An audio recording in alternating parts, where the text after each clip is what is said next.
બનાસકાંઠા જિલ્લાના ગઢ જિલ્લા પંચાયત સીટ 14ના ભાજપના ઉમેદવાર રમેશભાઈ જુડાલના કાર્યાલયનો શુભારંભ દીપ પ્રાગટ્ય કરી શુભારંભ કરવામાં આવ્યો। સમગ્ર ગુજરાત સહિત બનાસકાંઠા જિલ્લામાં જિલ્લા પંચાયત તાલુકા પંચાયતની ચૂંટણીના પડઘમ વાગી રહ્યા છે, ત્યારે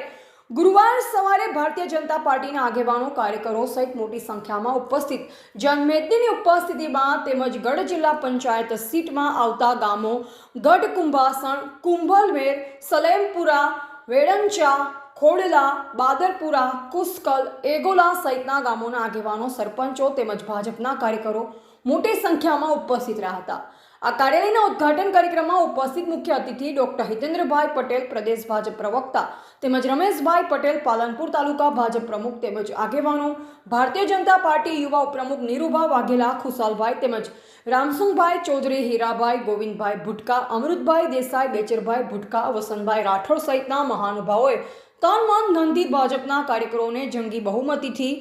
ગઢ જિલ્લા પંચાયતના ઉમેદવાર રમેશભાઈ જુડાલને તેમજ ગઢ 1 તાલુકા પંચાયત સીટ ઉમેદવાર લાલુજી ઠાકોર, ગઢ 2 તાલુકા પંચાયત સીટના ઉમેદવાર અમૃતભાઈ ટાંકરવાડિયા, કુંભાસણ સીટના ઉમેદવાર જયંતિભાઈ વાગડોડા તેમજ ખોડલા સીટના ઉમેદવાર અમૃતભાઈ જુડાલને જંગી બહુમતીથી જીતાડવા આહવાન કર્યું અને ગુજરાત તેમજ દેશના વિકાસમાં સહભાગી થવા જણાવાયું। એવા જગતસિંહ દરબાર, પાલનપુર, બનાસકાંઠા, જેબી ગુજરાત ન્યૂઝ।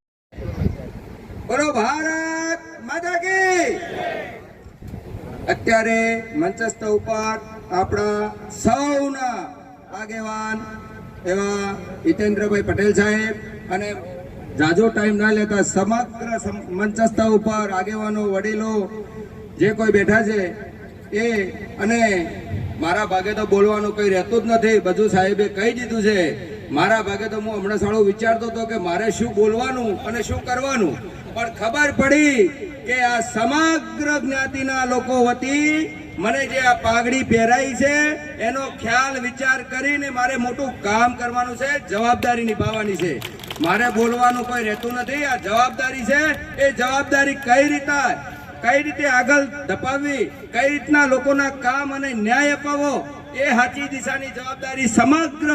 આ બધી જ્ઞાતિઓ વતી મને જે પાઘડી પહેરાઈ છે એની આન માન ને શાન રાખી અને તમામનું મોઢું ગૌરવથી ઊંચું રહેશે મારા વતી, એવી ખાતરી આપતા હું તમને વિનંતી કરી રહ્યો છું કે ભારતીય જનતા પાર્ટીના ઉમેદવાર તરીકે હું રમેશ જુડાલ અને સમગ્ર મારી 4 તાલુકા પંચાયતની ટીમ,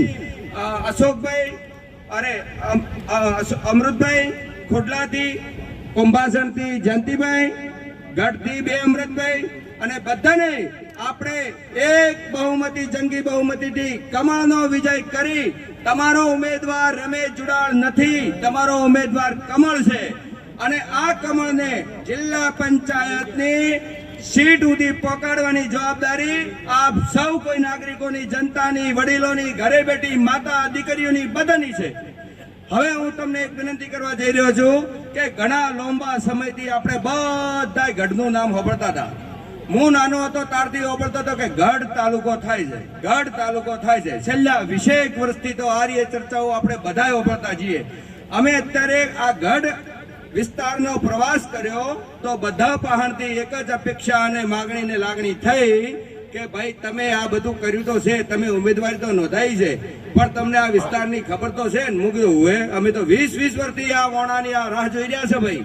એટલે બધા કે બહુ કઠિન છે, કઈક વિઘ્ન સંતોષીઓ અને કોકરો માળવા વાળા કહેતા હતા કે કઠિન છે, એ આપણા મોદી સાહેબે લાઇટનું કામ કઠિનમાંની કઠિન હતું કરી બતાવ્યું હતું। એ મેં પણ આપણા આ વિસ્તારની જનતાને ખાતરીને ભરોસો આપ્યો છે કે જે દિવસથી કમળને તમે ખીલાવીને જિલ્લા પંચાયત સુધી પહોંચાડશો, મિત્રો, બહેનો, માતાઓને બધાને ખ્યાલ, અને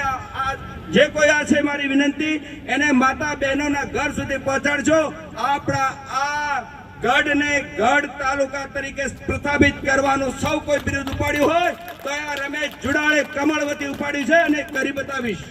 આપણા વિસ્તારના જે કોઈ બીજા કામો છે એ તો છે જ અને કરીશું, પણ સૌથી અગત્યનું કામ જો આપણા ગઢને તાલુકામાં પ્રસ્થાપિત થશે તો ઓટોમેટિકલી આપણો વિસ્તાર ઉજ્જવળ ભવિષ્ય તરફ આગળ વધશે। તો આપ સૌ કોઈ માતાઓ, બહેનો ઘરે છે એમને પણ કહેજો, સંદેશો પાઠવજો કે આપણા ઉમેદવારમાં દીવામાં દિવેલ છે। જિલ્લા પંચાયતની સીટ જીતી, અમારા ઉમેદવાર ચારે તાલુકા પંચાયતની સીટ જીતી, તાલુકા પંચાયત ભારતીય જનતા પાર્ટીનો ભગવો લહેરાય, જિલ્લા પંચાયત પણ ભારતીય જનતા પાર્ટીનો ભગવો લહેરાય, તો પ્રમુખ સુધીની તમામે તમામ જે પ્રમુખ ભારતીય જનતા પાર્ટી વતી બને ત્યાં અમારા વિસ્તારને જે કોઈ ખામી ખોંચણ હોય એની રજૂઆત ધારદાર કરવાની જવાબદારી તમારી આ રમેશ જુડાલની રહેશે. તો તમામે તમામ જનતાને મારે ખૂબ ખૂબ નમ્ર વિનંતીથી કહી રહ્યો છું કે આપણે સૌ સાથે મળી અને આ ભારતીય જનતા પાર્ટી નું કમળ ખીલાવી મત અપાવી અને ભવ્ય વિજય બનાવીએ એવી અભિલાષા સાથે